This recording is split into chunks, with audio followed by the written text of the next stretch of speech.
Tom Green, it's your first day back in LA in 4 years, did you say? Yeah. It feels good, actually. It's it was weird. I just moved 4 years ago. It was kind of a somewhat spontaneous decision. When COVID happened, remember that? Mm-hmm. And everything stopped. And all of a sudden, I've been touring, and all of a sudden everybody stopped touring, right? At the beginning. Yeah, everything kind of just stopped. Yeah. I was trying to remember if it was just me that stopped or did everyone stop? Everyone stopped. Yeah. So about the first 6 months or so of that, I was kind of, what am I going to do? And then I just kind of realized I got this. I was telling you about my van. I got this van, and I started going out into the desert and making videos and stuff. Here and outside of LA? Just outside LA. And I loved being out in the desert so much and just waking up in the morning with a cup of coffee and just looking at the sun coming up over the mountains and just the peacefulness of that. Yeah, it's out in the Mojave Desert. That was like the first day of the trip, I think, 4 years ago. And so then, I just decided to sell my house. I'd been in my house for 18 years. I sold my house and went back to Canada and bought a farm near where my parents live. And I can't believe 4 years went by, but yesterday was the first day back in Los Angeles. In the van, we drove back down in the van, so I've been touring with my fiance, who you just met. Mm-hmm. I have a fiance now. Went back to Canada. I've got a fiance from Canada now. Yeah, good choice. And we came back in the van, and just drove into town yesterday. And it's pretty weird because it's like it feels like nothing's really. It kind of makes you think about time. Time is weird, because I went away for 4 years, and then you come back, and I drove past my house that I lived in for almost 20 years. And now I'm staying in a hotel right down across from where the house is. I can actually see the house from the hotel room. I sort of did that on purpose because I thought it would be weird. And I'm going to this. I went to Arts Deli. I lived sort of in the Studio City area here, and I went to Arts Deli and got my same pastrami sandwich and my chicken noodle soup.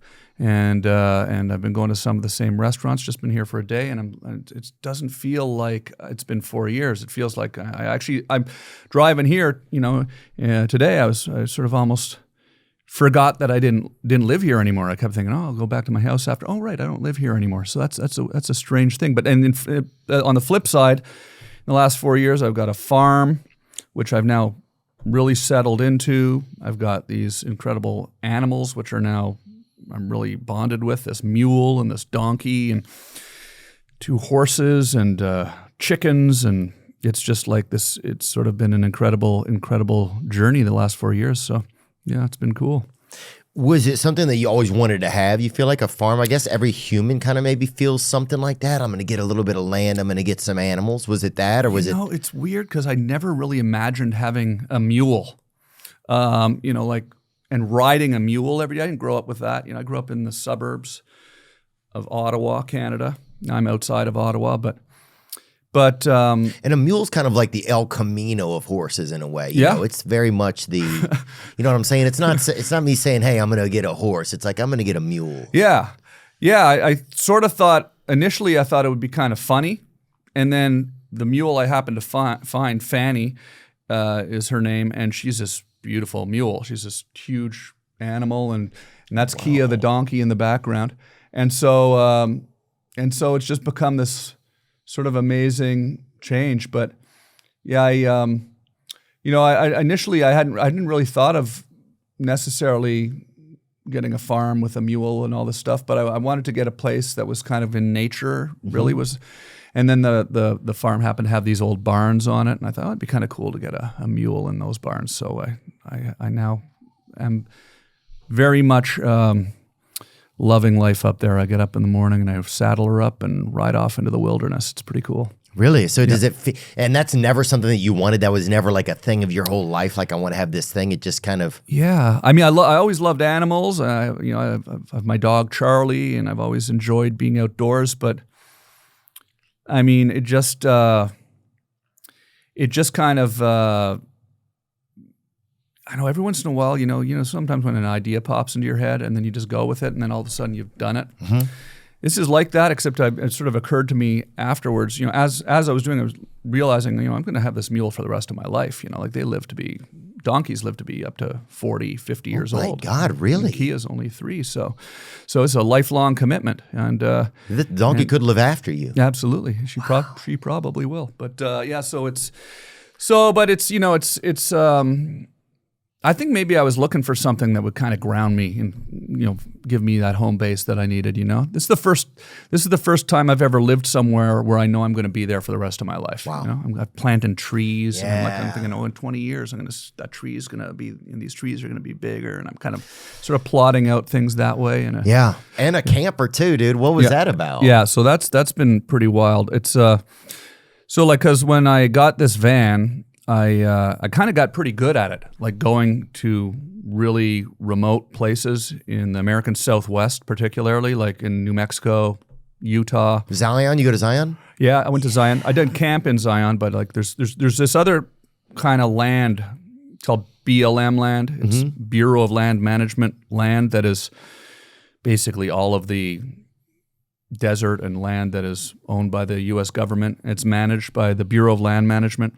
And they'll cut roads into the desert, and they'll put sort of campsite areas with fire pits and stuff. They kind of keep it somewhat organized so that people don't go driving all around the desert and trash in the desert. They have these roads and stuff. So you can I got this app. It's called DYRT, D-Y-R-T. It's basically an app that gives you all the different locations of these sort of really obscure places that are not even in national parks or anything. DUIRT? Yeah. And so it kind of like you find stuff that is just unbelievable. Like, I sort of can't stop talking about it to people that don't know about it. But like, I mean, you may know about Chaco Canyon, but I'd never heard of it before. It's in New Mexico.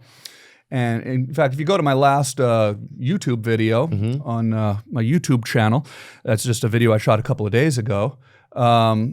And you can scroll down to like the second video. Go to the second video. This is Chaco Canyon. So this is like Native American ruins that are essentially like built in the year 875. It's like, and it's like this. It's a city. It's like a city in the desert, and it's just out there in the middle of northern New Mexico. This is Amanda, my fiance, Amanda, and yeah, I think so. And we're just going around making these videos, but you'll see, like, look at this place. So it's like, everyone always talks about Machu Picchu in Peru, and they talk about all these incredible things in ancient, places. But like the fact that you can just drive out of Albuquerque, drive north of Albuquerque. Wow, this is there? Yeah, this is there, and it's really remote. Like it's on the Navajo Nation land. And so we just were out there camping for 4 nights and exploring and hiking off into this beautiful desert and getting some good rest out there. Do you get good rest when you're out on the road? Oh yeah, absolutely, yeah. God, that's nice. It's nice. It's quiet. That's the tough thing to get, man. It's cooking on the campfire and it's just been fun. And I enjoy photography, And you're shooting this really, really well. Yeah, I got sort of lots of different cameras and stuff, and I like to kind of do that. So there's something about shooting out in the desert that's just so beautiful because you have these long horizons and big open spaces. And there's an energy there that is just something that's hard to put your finger on. But it just I always kind of I never really kind of really maybe didn't even believe in that when I was younger, when people would talk about the energy and Sedona's got this energy. Yeah. But I feel this energy out there that's just of the people that lived there, that built that place. It's and other places like it. So it's kind of fun to go seek those places out, Yeah, you'll meet a lot of women. You're like, I never have a period when I'm in Sedona or whatever. And you're like, well, what are we talking? You know what I'm saying? Like, but there's some crazy. You met a lot of women that have said that? Or? I mean, I just think you meet a lot of women who are, It's a very specific thing for a lot of people to have said, but yeah.